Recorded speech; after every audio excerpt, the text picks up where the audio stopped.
the conversation for today. Oh, it's going to be juicy, guys. It's going to be juicy, so stay tuned, stay tuned, stay tuned. This is probably the only adult conversation I'm going to have. Anywhere you go, give it all.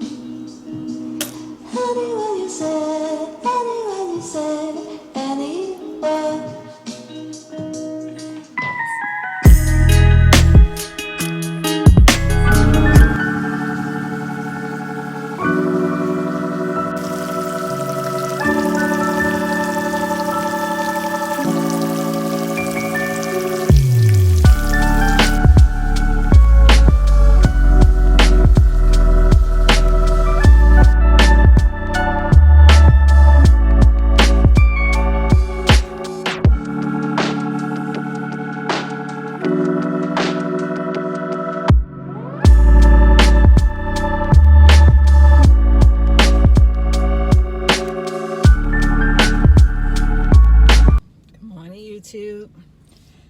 Welcome to Breakfast with Beverly. This morning we are stopping off at Starbucks to get some coffee, but hey, what else is new?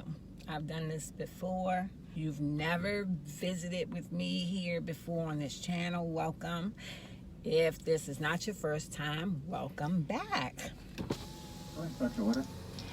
Yes, good morning. May I have a tall white mocha, hot, please? Is there anything else, ma'am? That's it. Thank you. Yes, ma'am. 472. 472.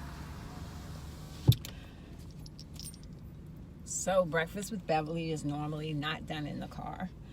It's just that now that I'm back in the office, it's a little tough trying to get up at 5 in the morning, cook, and have a conversation with you guys while my grandbaby is sleeping. So, and I don't know why, and I'm hot all of a sudden. I just got hot. I'm having a hot flash or something. Maybe not a hot flash, but it definitely got hot all of a sudden. So, I am a little bit upset with my boyfriend because he told me no. This is the first time in almost 7 years, and he's never told me no.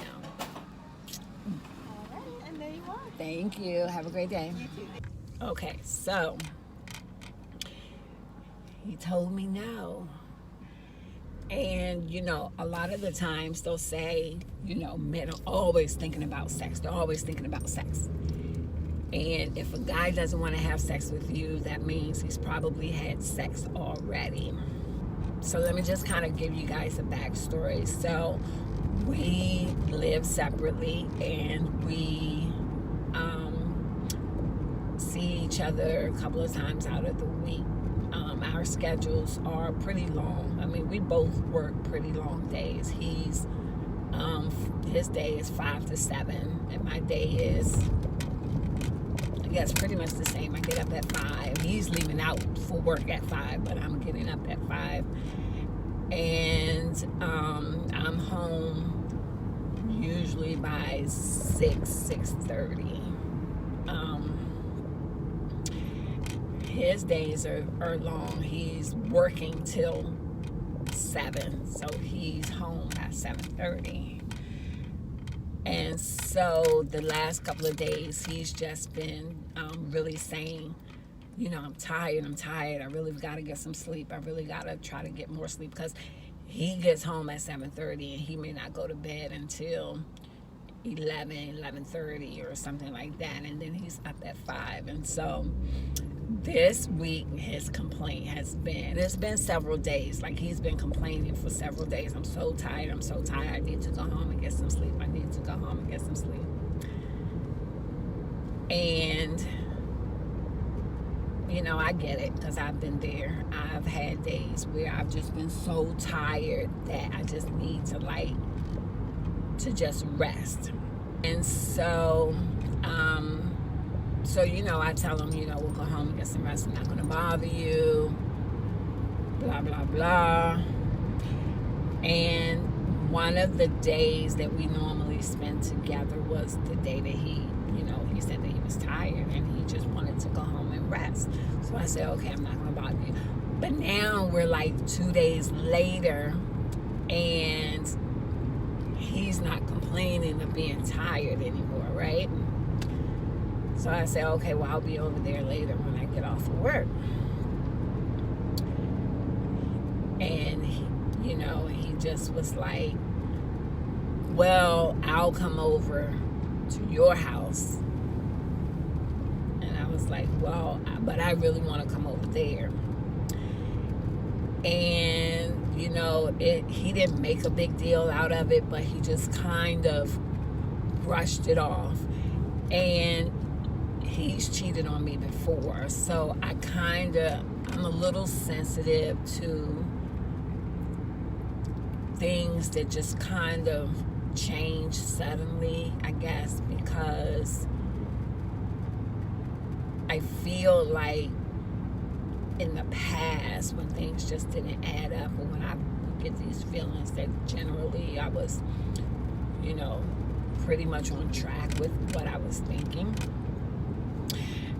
And so all kinds of red flags went off.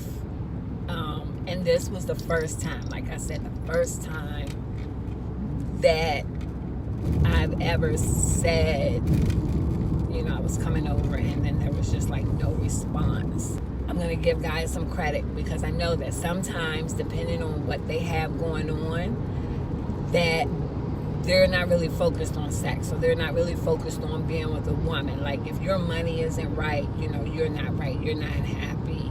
Getting older, he's 50, I'm 49. Am I 49? I am 49. Just had a birthday. Oh, I am 49, but I feel good. I don't feel 49. I feel like 29, to be honest. Really, I do. I feel 29. Like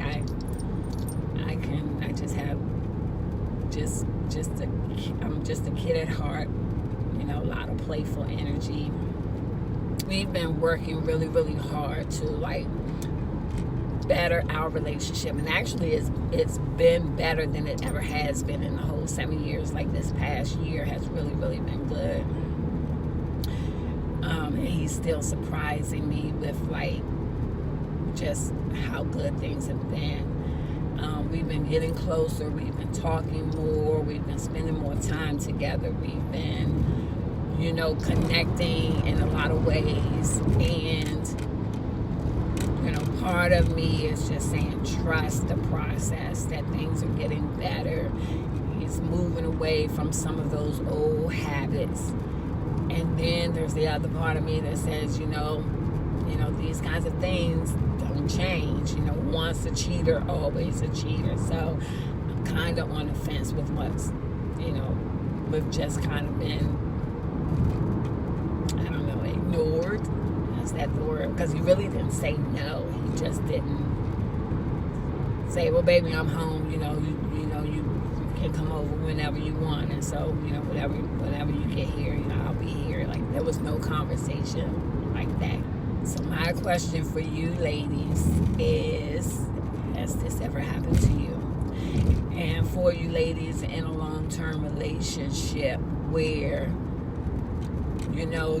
you're generally in the mood when he's in the mood, have there been times where you're in the mood and he's not in the mood? And then how do you handle it? I mean, really, how do you handle that? Because I've never had that issue. Like, every guy I've ever been with, if we were together and I wanted some, he accommodated me. And I've never had that problem. So I can't really say I'm in my feelings about it, but I've just have not had that experience before.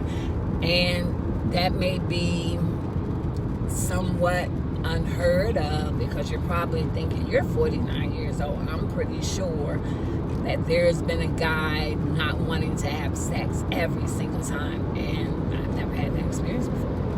But for me not to be in the mood, I mean, for me to be in the mood and for him to kind of brush me off was a first. I've heard people say too that women over 40 are now the new cougars, and they're just like, their sexual appetite is so high. And maybe it's true, I don't know.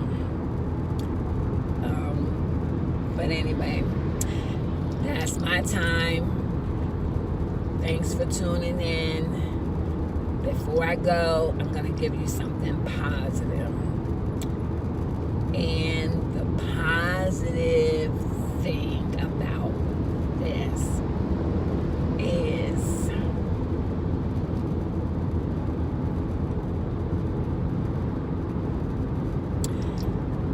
experience is the best teacher.